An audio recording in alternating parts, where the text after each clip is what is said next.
Second sum கவனிங்க என்ன கேட்டிருக்காங்க, ரைட் த ஃபாலோவிங் இந்த ஃபார்ம் ஆஃப் 4 பவர் n. ஓகேவா. ஸோ கொடுத்துருக்க நம்பர்ஸுக்கெல்லாம் வந்துட்டு 4 பவர் n எழுதுங்க அப்படின்னு சொல்லியிருக்காங்க. ஓகேவா. அதில் எல்சிஎம் எடுப்போமா. ஸோ 16 4 டேபிளில் தான் எடுக்க சொல்லியிருக்காங்க. ஸோ 4 டேபிள் எடுப்போம். 4 4s ஆர் எவ்வளோ 16. மறுபடியும் 4 டேபிள் எடுத்தோம்னா 1. ஓகேவா. அப்போ 16 இஸ் ஈக்குவல் டு என்னது 4 × 4. ஓகேவா. அப்போ 4 × 4னால் எத்தனை 4 இருக்குது, 2 4 இருக்குது. அப்போ என்ன பண்ணும் 4 ஸ்கொயர். ஓகேவா. அப்போ 16 இஸ் ஈக்குவல் டு ஆன்சர் என்னது 4 ஸ்கொயர். நெக்ஸ்ட் ஒன் பாருங்கள் என்ன கொடுத்துருக்காங்க, 8 கொடுத்துருக்காங்க. ஸோ அப்போ 8க்கு வந்து எல்சிஎம் எடுக்கணுமா.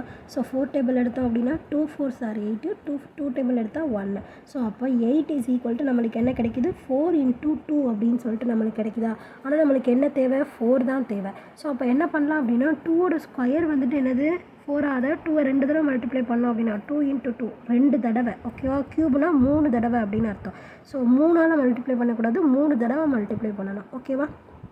ஸோ அப்போ ஸ்கொயர்னால் எத்தனை 2 தடவை மல்டிப்ளை பண்ணணும். ஸோ 2 2s ஆர் எவ்வளோ 4. ஓகேவா. ஸோ அப்போ 2 ஸ்கொயர் தேவையா நம்மளுக்கு.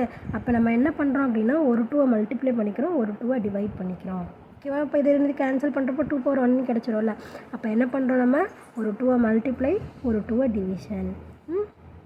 அப்போ நம்ம இதை வந்துட்டு எப்படி எழுதலாம் 4 × 2 ஸ்கொயர் பவர் 1/2 அப்படின்னு எழுதிக்கலாமா. ஸோ அப்போ 4 × 2 ஸ்கொயர் அப்படிங்கிறது என்னது 4. ஸோ அப்போ 4 பவர் 1/2 அப்படின்னு அர்த்தமா. ஓகேவா. ஸோ பவரில் 1/2 இருக்குது அப்படின்னா இந்த இடத்துல வந்துட்டு என்ன இருக்குது ஒன்றுமே இல்லைனா 1 இருக்கிறதா அர்த்தம். மல்டிப்ளிகேஷன் அப்படின்னா என்ன பண்ணிக்கணும் பவர் ரெண்டுத்தையும் ஆட் பண்ணிக்கணுமா. ஸோ அப்போ 4 பவர் 1 + 1/2. ஓகேவா. அப்போ இது கீழே ஒன்றுமே இல்லைனா 1 இருக்கதா அர்த்தம். ஸோ கிராஸ் மல்டிப்ளிகேஷன் பண்ணணும். மல்டிப்ளிகேஷன் அப்படின்னா டேரெக்டாகவே மல்டிப்ளை பண்ணணும். ப்ளஸில் இருந்தது அப்படின்னா கிராஸ் மல்டிப்ளிகேஷன் தான் பண்ணணும். So 1 2 is to 2 + 1 divided by 1 × 2 2. ஓகேவா. ஸோ அப்போ 4 பவர் 2 + 1 எவ்வளோ 3. ஸோ 3/2. ஸோ அப்போ 8 இஸ் ஈக்குவல் டு ஆன்சர் என்னது 4 பவர் 3/2. ஓகேவா. ஸோ நெக்ஸ்ட்டு வந்துட்டு 32. ஸோ அதுவும் வந்துட்டு இதே மாதிரியே தான் போடணும். ஓகேவா. ஸோ போட்டு பாருங்கள், அதுக்கப்புறம் வீடியோவையும் கவனிச்சுக்கோங்க. ஸோ 32. அப்போ ஃபஸ்ட்டு நம்ம என்ன பண்ண போகிறோம் எல்சிஎம் எடுப்போமா. ஸோ அதே மாதிரி எல்சிஎம் எடுப்போமா 32. ஸோ 4 டேபிளில் 8 4s ஆர் 32. மறுபடியும் 4 டேபிளில் 2 4s ஆர் 8. 2 டேபிளில் 1 டைம்ஸ். ஸோ அப்போ 32 வந்துட்டு எப்படி எழுதலாம் நம்ம 4 × 4 × 2 அப்படின்னு எழுதலாமா.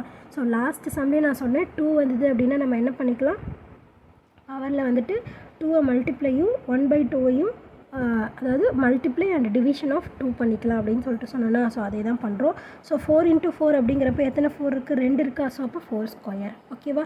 So into 2 square whole power 1/2. ஓகேவா. புரியுதில்ல. ஒரு 2 மல்டிப்ளை பண்ணுறோம், ஒரு 2 டிவிஷன் பண்ணுறோம். ஸோ அப்போ 4 4s R 4 square into 2 square வந்துட்டு எவ்வளோ 4. அப்போ 4 பவர் 1/2. மல்டிப்ளிகேஷன் அப்படின்னா என்ன பண்ணணும் பவர் ரெண்டுத்தையும் கூட்டணும், அதாவது ஆட் பண்ணிக்கணும். ஓகேவா. அப்போ 4 பவர் 2 + 1/2. ஓகேவா. ஸோ அப்போ 4 பவர் ஸோ கீழே ஒன்றுமே இல்லைனா 1 இருக்குதா அர்த்தமா. ஸோ கிராஸ் மல்டிப்ளிகேஷன் பண்ணுவோமா. ஸோ கிராஸ் மல்டிப்ளிகேஷன் பண்ணோம் அப்படின்னா 2 2s are 4 + 1 1s are 1. So அப்போ நெக்ஸ்ட்டு வந்துட்டு 1 2 is 2. இப்போ 4 பவர் 4 + 1 வந்துட்டு எவ்வளோ 5. So 5/2. So the answer is 32 is equal to 4 power 5/2. ஓகேவா. புரிஞ்சுது அந்த சமயம் எப்படி போட்டிருக்கோம் அப்படின்னு சொல்லிட்டு. புரிஞ்சுதுன்னா லைக் பண்ணுங்கள், புரியலனா என்ன புரியல அப்படின்னு சொல்லிட்டு கமெண்ட் பண்ணுங்கள். ப்ளேலிஸ்ட்கான லிங்க் டிஸ்கிரிப்ஷனில் தரேன். ப்ளேலிஸ்ட் செக் பண்ணிங்க அப்படின்னா எல்லா சம்ஸ்க்கான ஆன்சர்ஸுமே பார்த்து தெரிஞ்சுக்கலாம். தேங்க்யூ.